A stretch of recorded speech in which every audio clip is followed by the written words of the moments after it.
তোমাদের অনেকের মধ্যে একটা বিষয় খুব তাড়া করে, সেটা হচ্ছে যে স্যার আমি অনেক পড়ি কিন্তু অনেক কিছু মনে রাখতে পারি না। তো এই যে পড়া মনে রাখার যে বৈজ্ঞানিক টেকনিক, এটা কি হতে পারে তোমাদেরকে একটু প্র্যাকটিক্যালি আমি একটু বোর্ড ওয়ার্কের মাধ্যমে তোমাদেরকে বিষয়টা বোঝানোর চেষ্টা করব। দেখো, এটা বিজ্ঞানের মাধ্যমে কিন্তু প্রমাণিত হয়েছে যে পড়া মনে রাখতে হবে কিভাবে।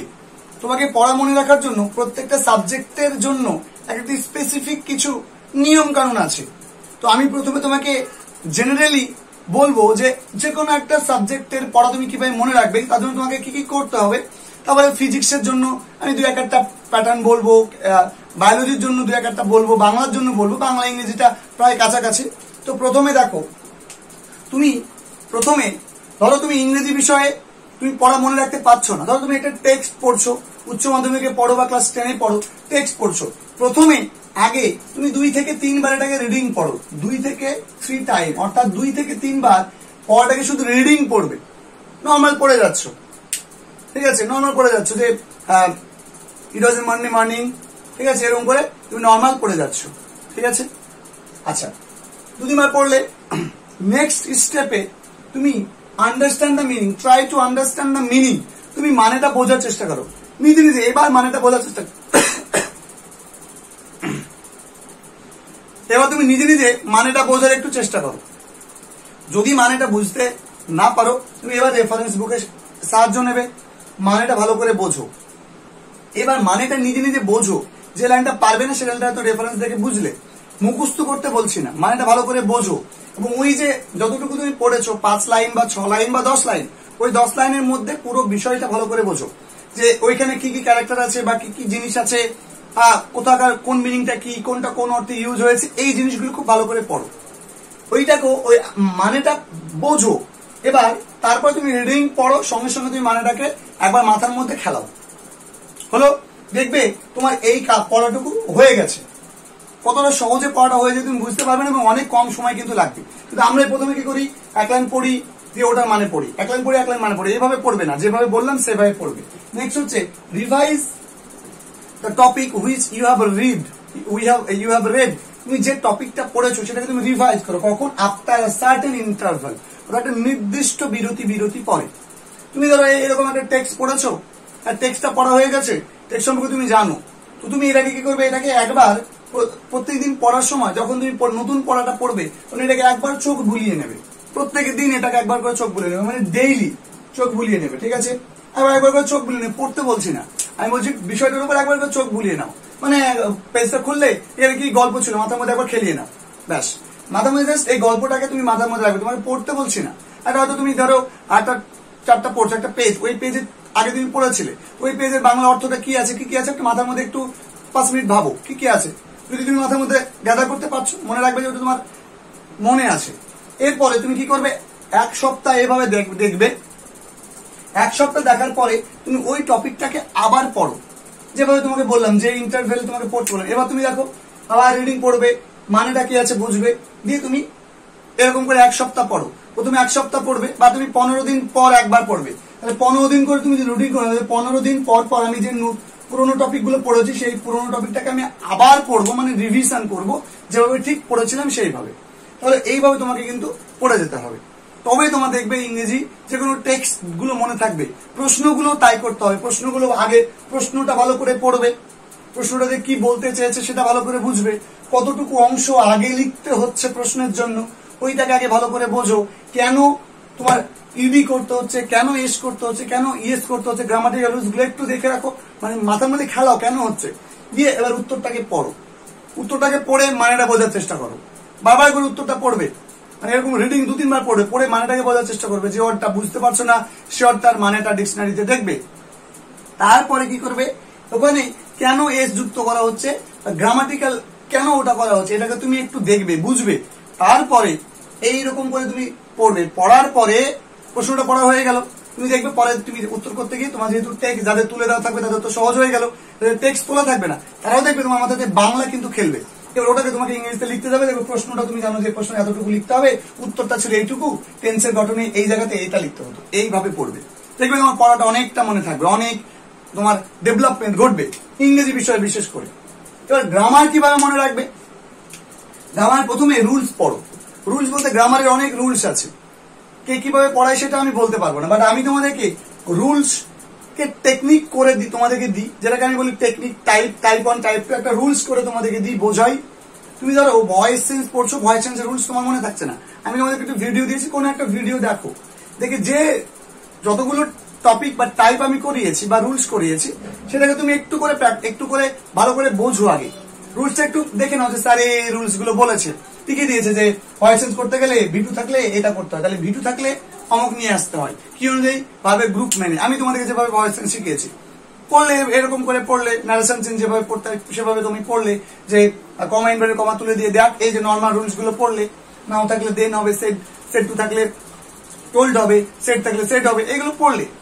এবার রুলসটা পড়া হয়ে গেল, এবার কি করবে, বোঝার চেষ্টা করো যে কি কি হচ্ছে, কোথায় কোথায় কখন কি কি বসাতে হচ্ছে। একটা এক্সাম্পল নাও, এক্সাম্পল নোটাকে তুমি অ্যানালাইসিস করো। তুমি যে রুলসটা পড়লে, সে এই আগে এক্সাম্পলটা নিচ্ছ, লেখা আছে, যে রুলসটা পড়লে ওই রুলসটাকে তুমি অ্যানালাইসিস করো। তুমি যা রুলস পড়লে এক্সাম্পলে, সেই রুলস গুলোকে তুমি খাটাও, একা একা খাটাও, যে স্যার যেগুলো বলেছে ওগুলো কিভাবে কিভাবে খাটছে।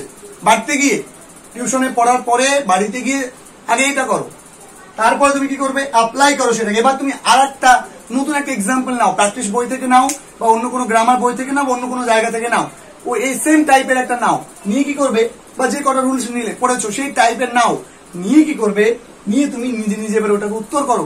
উত্তর করে প্রত্যেকটা উত্তর তুমি এই রুলস এর সঙ্গে একবার মেলানোর চেষ্টা করবে, নিজে নিজে মেলানোর চেষ্টা করবে, কোন কোন জায়গাগুলো ভুল আছে, কোন কোন জায়গাগুলো তোমাকে চেঞ্জ করতে হতো। এই টেকনিক গুলো ফলো করবে, তাহলে তোমার গ্রামারটা তোমার মাথার মধ্যে ঢুকতে শুরু করবে। বেরোনোর তো চান্স পাবেই না, কেন, কারণ তুমি ডেলি ডোজ, এখানে বলছে যে গ্রামারটাকে তোমাকে পড়তে হবে ডেলি ডোজ হিসাবে, অর্থাৎ ডেলি প্র্যাকটিস করতে হবে। ধরো তোমাদের টিউশনে ধরো তোমাদের একটা গ্রামারে 15টা তোমাকে বাড়ি থেকে হোমওয়ার্ক করতে দিয়েছে। তুমি তোমার ধরো আজকে সোমবার, আজকে ধরো আমরা আজকে ভিডিও করছি, আজকে আমাদের শনিবার, তো এই যে শনিবার ধরো তোমার নেক্সট পড়া হচ্ছে মঙ্গলবারে, দুদিন ছুটি আছে, বা ধরে নাও আমি ধরে নিলাম সোমবারে তোমার নেক্সট পড়া। তো সোমবারে যেহেতু তোমার নেক্সট পড়া, কখন পড়া, ধরে নিলাম যে তোমার সকাল 8টার সময় তোমার পড়া আছে, টিউশন পড়া আছে, তাহলে 15টা কাজ দিয়েছে তোমার হাতে, কিন্তু শনিবার বিকালে পড়েছো, রাত্রে সময় থাকবে, তো রাত্রে তুমি 5টা করো। হ্যালো, তুমি পরের দিন সকালে উঠে আর 5টা করো, মোটামুটি করে করো, যদি সময় পাও 5টা করবে, না সময় পেলে দুপুরে করো, বা পরে 5টা রাত্রে করো। এখানে 8টার দিকে পড়া আছে, সকালে যদি অন্য কোনো টিউশন না থাকে তুমি করবে। তোমাকে ভেঙে নিতে হবে যে আমার মাঝে একটা দিন সময় আছে, এই একটা দিনের মধ্যে আমি এই 15টা আমাকে এক্সাম্পল করতে দিয়েছে, আমি ভেঙে ভেঙে প্রতিদিন করব। তুমি দুটো করে করো। তুমি হয়তো বাংলা, তুমি ধরো একটা ম্যাথের টিউশনে গিয়েছো, ঠিক আছে, এবার ধরো ম্যাথের টিউশনে গিয়েছো, অন্য কোনো টিউশনে গিয়েছো, হয়তো তোমার 2 মিনিট সময়, তোমার 5 মিনিট সময় পড়ে আছে, হয়তো এই ইংলিশটা বের করলে, একটা বের করেছো, তো খাতাতে লেখা আছে, ঠিক আছে, করতে পারো। হয়তো দেখা গেলো যে তোমার এই 8টার দিকে পড়া আছে, দুটো তুমি করেছিলে না, দুটো তোমার রেখে দিয়েছো, এটা করো। বা টিউশনে যাওয়ার আগে টিউশনে গিয়েছো, গিয়ে এটা একটু দেখো, নিজেকে সময়গুলো বের করে নিতে হবে তুমি কখন করবে। কিন্তু আমি বলবো যে একবারে 15টা করো না, ভেঙে ভেঙে ভেঙে ভেঙে 15টা করো। তুমি ধরো একবার 15টা করতে গিয়ে তোমার ধরো 8 ঘন্টা সময় লাগতো, তুমি কি করো, তুমি এটাকে প্রথমে ভেঙে নাও, ভেঙে নিয়ে তুমি 10 মিনিট করো। আগে 10 মিনিট 5টা করলে, তুমি কিছুদিন পরে, মানে কিছুদিন পরে বলতে ধরো 2 ঘন্টা, 3 ঘন্টা, 4 ঘন্টা, 5 ঘন্টা পরে তুমি আবার 10 মিনিট করো। এভাবে ব্রেক নিয়ে নিয়ে করো, দেখবে তোমার কিন্তু এই গ্রামার রুলস গুলো বা গ্রামাটিক্যাল জিনিসগুলো তুমি আর ভুলছো না। তার জন্য তোমাকে কি করতে হবে, অবশ্যই রুলস ভালো করে পড়তে হবে, রুলস গুলো ভালো করে বুঝতে হবে, এবং সেটাকে এক্সাম্পল দিয়ে সেটাকে অ্যানালাইসিস করে বুঝতে হবে, আর হচ্ছে অ্যাপ্লাই করতে হবে। নতুন নতুন এক্সাম্পলের সাহায্যে তোমাকে সেগুলো রুলস গুলোকে অ্যাপ্লাই করতে হবে, তারপর তোমাকে ডেলি ডোজ হিসেবে ডেলি তোমাকে প্র্যাকটিস করে যেতে হবে। এই হচ্ছে তোমার ইংরেজি বিষয়ে তুমি কিভাবে তোমার পড়াটা মনে রাখতে পারো, এই বিষয়ে তোমাদেরকে আমি জানিয়ে দিলাম।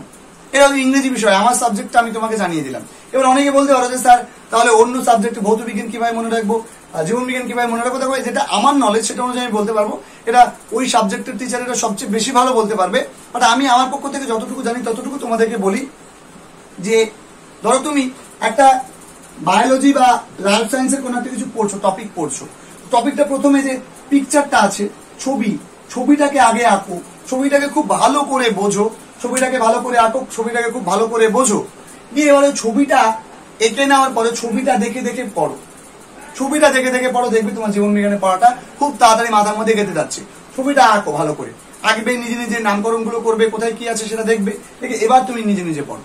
আর যেগুলো তোমার প্রসেস আছে, অনেক ক্ষেত্রে ধরো পদ্ধতি থাকে, যে যৌন ধরনের পদ্ধতি লেখো, শালা সংশ্লেষের পদ্ধতি লেখো, অন্ধকার দশায় কি হয়, আলোক দশায় কি হয়, এগুলো একটু টেকনিক বের করে নেবে, কখন কোন কোন ধাপে কি কি হয়, ধাপগুলোকে মেনটেন করে নেবে, ধাপগুলোকে পড়ে নেবে। আর বায়োলজি মানে তোমাকে ছবি দিয়ে ভালো করে পড়তে হবে, স্টেপ স্টেপ মেনটেন করে। এরকম করে তুমি যদি ফিজিক্স বলো, তো ফিজিক্সের ক্ষেত্রে দেখা যাবে তোমার যে সমস্ত সংজ্ঞাগুলো আছে, বিষয়গুলো আছে, ভালো করে আগের টপিকটাকে খুব ভালো করে মাথার মধ্যে নিতে হবে। বায়োলজি বলো বা সায়েন্স বলো, তোমাকে টপিকটাকে ভালো করে মাথার মধ্যে নিতে হবে, টপিকটা আগে বোঝো, বাড়িতে যাবে রিডিং পড়বে, যে যতটুকু পড়িয়েছে স্যার 1 পাতা বা 2 পাতা পড়িয়েছে, ভালো করে ওটা গিয়ে বাড়িতে গিয়ে রিডিং পড়ো, রিডিং পড়ে আমি বললাম ওটাকে বোঝার চেষ্টা করো, কিন্তু ওটা সায়েন্স, ফলে সায়েন্সের মতো করে রুলস গুলো যা যা বুঝিয়েছে সেগুলোকে ভালো করে বোঝার চেষ্টা করো। তারপরে সেটাকে এবার তুমি পড়ো, পড়ে কি করে পড়ে তুমি লিখবে, বারবার লিখবে। এটা কিন্তু ইংরেজির ক্ষেত্রে আমি বলিনি, ইংরেজি তো তোমাকে লিখতে অবশ্যই হবে, তুমি এই যে এগুলোকে পড়ছো ইংরেজি তো তোমাকে লিখতে হবে। ফাইনালি তুমি লিখছো, তোমাকে 50টা প্রশ্ন দিয়েছে, 50টা প্রশ্ন তুমি লিখতে পারবে না, তার জন্য আমি লেখার কথাটা বলিনি। রাইটিং এর ক্ষেত্রে এখানে আমাদের বলা হয়নি, আগে বলে দিই, এটা তোমাকে এভাবে তোমাকে বুঝতে হবে, প্রত্যেকটা বুঝে বুঝে তোমাকে ডেলি পড়তে হবে। আজকে যে ফিজিক্সের টপিকটা পড়েছো সেটা কালকেও যেভাবে বলেছো ওইভাবে তোমাকে চোখ বুলিয়ে নিতে হবে। এবং যে রাশিমালাটা তুমি পড়ছো সেই রাশিমালাটা কিভাবে এসেছে, প্রত্যেকটা ধাপ বাড়তে গিয়ে আগে বোঝো, প্রত্যেকটা ধাপ ভালো করে পড়ো, বোঝো, বুঝে করো, তবে তোমাদের দেখবে সুবিধা হবে। আর তোমাদেরকে আমি কিভাবে তোমরা যেটা পড়েছো, ওই যে উপপাদ্য তোমরা পড়ো, অঙ্কে উপপাদ্য কিভাবে মনে রাখবে, এটা নিয়ে তোমাদেরকে আমি একদিকে ভিডিও করে দেবো, যে উপপাদ্য তোমরা কিভাবে মনে রাখতে পারবে, আমরা একটা ভিডিও করে দেবো তোমাদেরকে, যাদের তোমাদের দরকার আমাদেরকে একটু কমেন্ট করো, তাহলে আমি তোমাদেরকে উপপাদ্য কিভাবে মনে রাখতে হয়, কিভাবে আমি মনে রাখতাম বা কিভাবে মনে রাখতে হয় সেটা আমি তোমাদেরকে একটু বলে দেবো। যদি অন্য সাবজেক্টের টিচার, তবুও তোমাদেরকে আমি কিন্তু এই বিষয়টা বলে দেবো, দেখবে তোমরা খুবই বেনিফিটেড হবে। রাইটিং কিভাবে পড়বে, রাইটিংটা নিজে আগে বাংলায় মাথার মধ্যে টপিকটাকে বাংলায় ভাবাও। স্যার একটা ফরম্যাট দিয়ে দিয়েছে, ফরম্যাটটাকে মনে রাখো, মুখস্থ করে নাও, বারবার করে ফরম্যাটটাকে লেখো, লিখে তোমার মেলাও, মূল খাতার সঙ্গে মেলাও, কোনো জায়গাতে বানান ভুল, গ্রামাটিক্যাল মিস্টেক হচ্ছে কিনা মিলিয়ে নাও, তারপরে তুমি ওটাকে নিজে লেখার চেষ্টা করো। একটা ওই টাইপের একটা এক্সাম্পল নেবে, নিয়ে ওটাকে লিখবে, যে অংশটুকু ফরম্যাট বাদ দিয়ে তোমাকে লিখতে হবে সেটা তুমি আগে বাংলাতে ভাবো। যদি তুমি বুঝতে না পারো, প্রথমবার তুমি যদি বুঝতে না পারো, তুমি প্রথমে ওটাকে বাংলাতে লিখে নাও, ওই 3 লাইন বা 4 লাইন তুমি যা লিখবে, তো 4 লাইন তুমি প্রথমে বাংলায় লিখে নাও, 4 লাইন লিখে নিবে বাংলাতে, ওইটাকে তুমি ইংরেজিতে ট্রান্সলেট আগে করে নাও, কোন টেন্স দিয়ে পড়ছে ট্রান্সলেট করে নাও, ট্রান্সলেট করে নিয়ে এবার তুমি তোমার রাইটিং এর মধ্যে এটাকে ঢুকিয়ে দাও। এটা তুমি প্রথমে লিখে করছো, এবার তুমি তোমার মাথার মধ্যে, ব্রেনের মধ্যে নিয়ে করবে।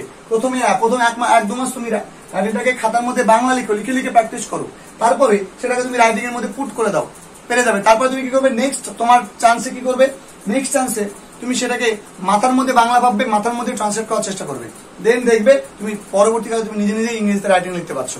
এইভাবে তুমি বারবার করে পড়বে, বারবার করে লিখবে এবং একটা 15 দিনের একটা ইন্টারভেল দিয়ে পূর্বের টপিকগুলোকে একবার করে রিভিশন তোমাকে দিতেই হবে। এইভাবে তুমি যদি ইংরেজি বিষয়টাকে পড়ো, ইংরেজি বিষয়ের প্রত্যেকটা টপিক তোমার কাছে ইজি হয়ে যাবে, জীবনে কখনো ইংরেজি টপিকটা তুমি ভুলবে না। আর অন্য সাবজেক্টের জন্য স্পেশালি যারা টিচার আছে তারা তোমাদেরকে অবশ্যই ইউটিউবে ভিডিও দিয়ে তোমাদেরকে হেল্প করবেন। আমি তোমাদেরকে বাংলা বিষয়ে কিভাবে পড়া মনে রাখতে হবে সেটা ইংরেজির মতোই হবে, বাংলা স্যারকে বলবো। আর বাকি তোমরা অন্য ইউটিউব চ্যানেল থেকে তোমাদের ওই সাবজেক্টের গুলো ভালো করে একটু দেখে নিও কিভাবে মনে রাখতে হবে। ইংরেজি বিষয়টা বললাম, অন্যান্য বিষয়গুলো একটা টাচ দিলাম তোমাদেরকে। অঙ্কের উপপাদ্য কিভাবে মনে রাখতে হয় এইটা নিয়ে তোমাদেরকে আমি একটু ভিডিও করে দেবো, দেখবে তোমাদের খুবই ইজি হয়ে যাবে অঙ্কের উপপাদ্য কিভাবে মনে রাখতে হয়। প্রথমে তোমাদেরকে আমি একটা উপপাদ্য দিয়েই তোমাদেরকে বুঝিয়ে দেবো যে কিভাবে উপপাদ্যটা তোমরা মনে রাখবে। ঠিক আছে, তোমাদেরকে একটা ভিডিও করে বুঝিয়ে দেবো। তাহলে তোমাদের জন্য এইটুকুই ছিল আজকের জন্য। এই মোটিভেশনটা দেওয়ার জন্য আমাদের আজকের ভিডিওটা, দেখা হবে তোমাদের সঙ্গে পরবর্তী ভিডিওটা ভালো লাগলে ভিডিওটাকে লাইক করে দিও, কমেন্ট করো এবং চ্যানেলটা নতুন হলে চ্যানেলটাকে সাবস্ক্রাইব করে রাখো।